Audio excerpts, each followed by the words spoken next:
Assalamualaikum warahmatullahi wabarakatuh. Kami dari kelompok 6 akan mepresentasikan materi kami yang berjudul Pancasila sebagai Etika Politik. Sebelum itu, perkenalkan anggota kami.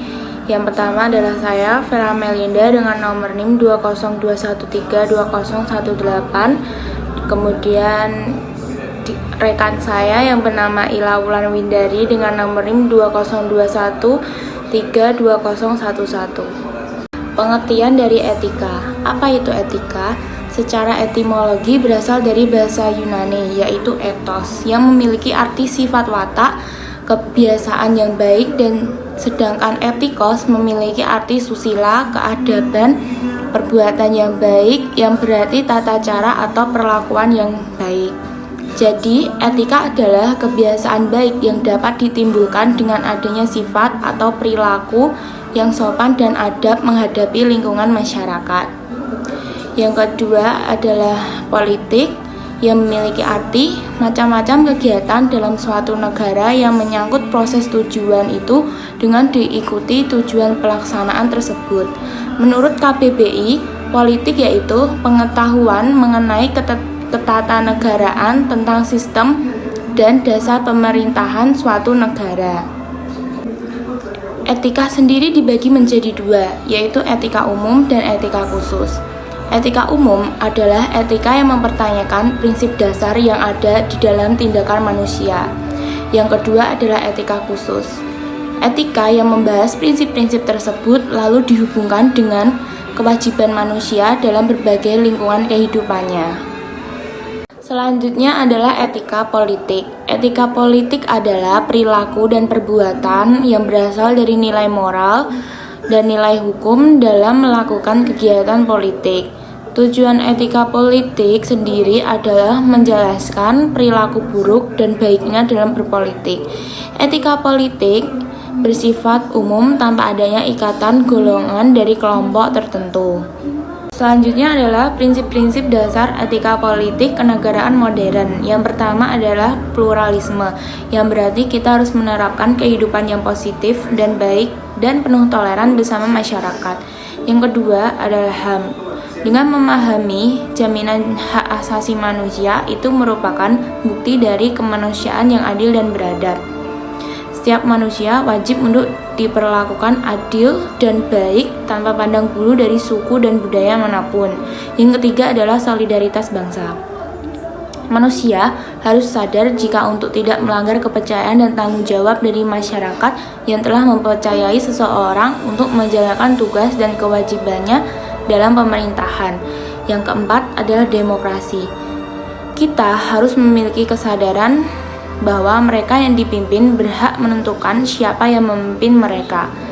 Demokrasi memerlukan sistem kehendak masyarakat dalam tindakan politik. Selanjutnya adalah etika Pancasila yang akan dilanjutkan oleh rekan saya, Ila Wulan Windari.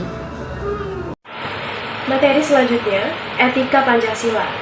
Etika Pancasila merupakan etika yang digunakan untuk mengetahui penilaian baik dan buruk berdasarkan nilai-nilai Pancasila. Pancasila sebagai etika politik karena Pancasila memiliki nilai, norma, dan moral yang dianggap baik keberadaannya yang menjadikannya kekuatan secara hukum dan terbuka bagi siapapun. Pancasila sendiri merupakan acuan untuk menata etika berpolitik yang realistis dan aplikatif, sehingga akan menjadi sistem etika yang kuat. Nilai-nilai etika dalam Pancasila. 1. Nilai ketuhanan, di mana suatu perilaku yang dapat dinilai baik jika tidak berlawanan dengan kaidah, nilai, serta aturan Tuhan. 2. Nilai kemanusiaan, di mana suatu perilaku dinilai benar jika sesuai dengan nilai humanisme. Asas pokok dalam nilai manusiawi dalam Pancasila merupakan kesamarataan dan ketatasusilaan. 3. Nilai persatuan, di mana suatu perilaku dinilai benar jika mampu mempertahankan perhimpunan serta kepaduan. 4. Nilai kerakyatan, di mana suatu perilaku yang berhubungan dengan kedaulatan dan tercantum nilai-nilai yaitu nilai kebijakan dan permusyawaratan. 5. Nilai keadilan, di mana suatu perilaku atau sikap yang dinilai baik jika serasi dengan asas-asas kesamarataan warga negara. Nilai ini mengarah pada kedudukan sosial.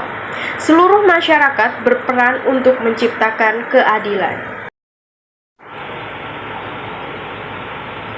Arah kebijakan untuk membangun etika kehidupan berbangsa dan bernegara. 1. Mengaktualisasikan nilai-nilai agama serta budaya luhur bangsa dalam kehidupan pribadi, masyarakat, bangsa, dan negara melalui pendidikan formal maupun informal dan pemberian contoh keteladanan oleh pemimpin negara, pemimpin bangsa, maupun pemimpin masyarakat. 2. Mengarahkan orientasi pendidikan yang lebih mengutamakan aspek pengenalan menjadi pendidikan yang bersifat terpadu yang menekankan ajaran etika yang bersumber dari ajaran agama dan budaya luhur bangsa, serta pendidikan watak dan budi pekerti dengan mengutamakan keseimbangan antara kecerdasan intelektual, kematangan emosional dan spiritual, dan amal kebijakan. 3. Mengupayakan agar setiap program pembangunan serta keseluruhan aktivitas kehidupan berbangsa dijiwai dengan nilai-nilai etika dan akhlak mulia, baik pada tahap perencanaan, pelaksanaan, maupun evaluasi.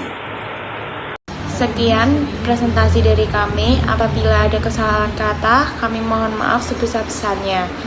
Wassalamualaikum warahmatullahi wabarakatuh.